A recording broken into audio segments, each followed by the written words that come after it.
An important part of today's life is keeping up with health. People do that by working out and eating right. Some of us even take supplements.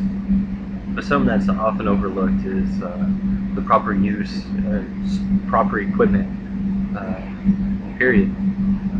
I'm Aaron Brooker, and I want to talk to you about a certain piece of equipment in particular today, and to be exact, it's shoes. When we pick out shoes, we look at style, kind of how they feel while we have them on in the store.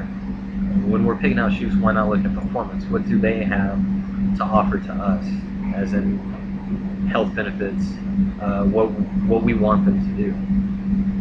There has been a new,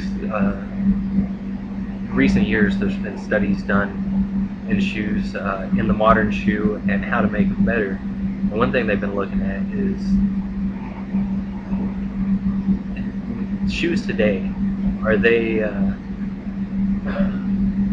do they prohibit us from functioning how we should naturally function? With all the studies and all that, they've come up with a new type of shoe. It's called a minimalist shoe. They function more like how we would barefoot. Here, when you're going out and when you're looking at a minimalist shoe, this is what makes a minimalist shoe. I have one here. This is the Vibram 5 Fingers version, which other companies make them too, which Nike has their own version. There's other companies that are starting to get on this trend and starting to make their own version. But this is the Vibram 5 Fingers version. What makes a minimalist shoe is the main part is the sole. It's a very thin sole. Can't really see on the outside, but it's very flexible in every part. I mean, you can fold it in half any way. Another part that makes it is the material on top. It's very minimal. There's not a whole lot of it. I mean, pretty much the purpose of this part, of the top part, is just to hold the shoe on the bottom of your, or onto your foot. Now that you know what makes a minimalist shoe, here's some of the research behind it. There was an article in Popular Science magazine. It talks. They looked at how we run in today's sneakers. What it showed, and I'll show you on this shoe, that we tend to strike back here when we're landing. 75 to 80% of the time we use this part of our foot running in a traditional sneaker. That creates 3 times your body weight. In doing that, it's creating a torque on your hip and pain in your knees and in your joints, which you don't feel right then because of that 3-inch cushion on the bottom. I mean, you don't feel it right then, but later on in life, you are going to feel the side effects. Which, with a minimalist shoe like this one here, we tend to run more in the middle of our foot right here, towards the front part of our foot, which is our natural body stride. In ScienceDaily.com, they did an article, and what they've shown, and this looks like a foot. They've shown it over evolution. Our bodies have adapted, and they've created this little spring.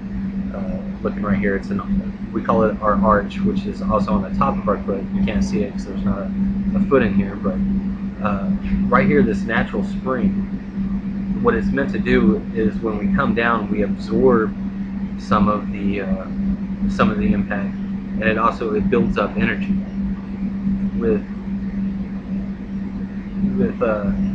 With that, when coming down and absorbing that energy, it's creating energy for us to take off too, which is giving us a 5% increase in energy.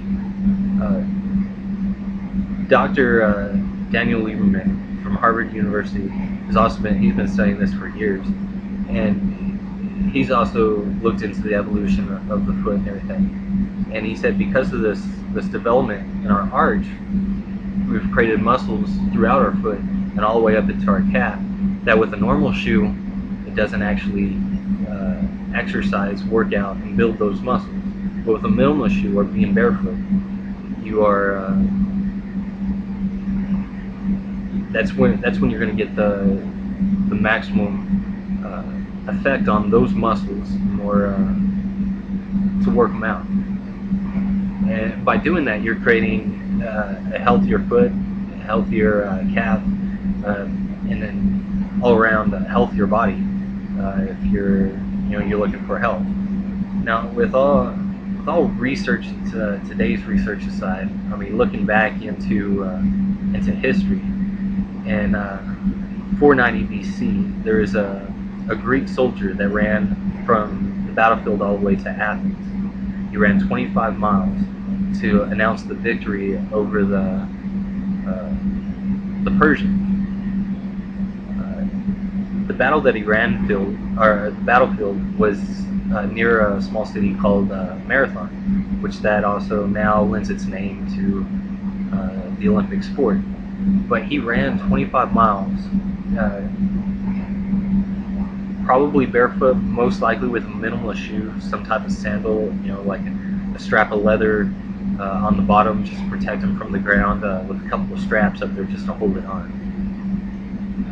Now that you know what makes a minimalist shoe, the research behind it, and I mean, looking back into history, it's what when you come home from work, what's one of the first things you want to do? And it's to take your shoes off and get more comfortable, relax. When our kids want to go outside and play, or they run around the living room playing, most of the time they're doing it barefoot because it's the most comfortable, it's the most natural way for us to function in this world. But of course, our playground, where we need to function, is in the outside world, and there's a bunch of hazardous objects, glass and stuff like that, and we do need the protection. But the minimalist shoe has now made that possible for us to do. We can get all the benefits of our natural body's movement, but with the protection from the outside elements. So let's take a clue from history, from research and studies, from our kids. Let's get back to how we're supposed to be functioning in this world. How we're supposed to naturally walk and run and play. Let's take all this and let's not take it for granted. Let's take a clue from all this, and your body and your health will thank you.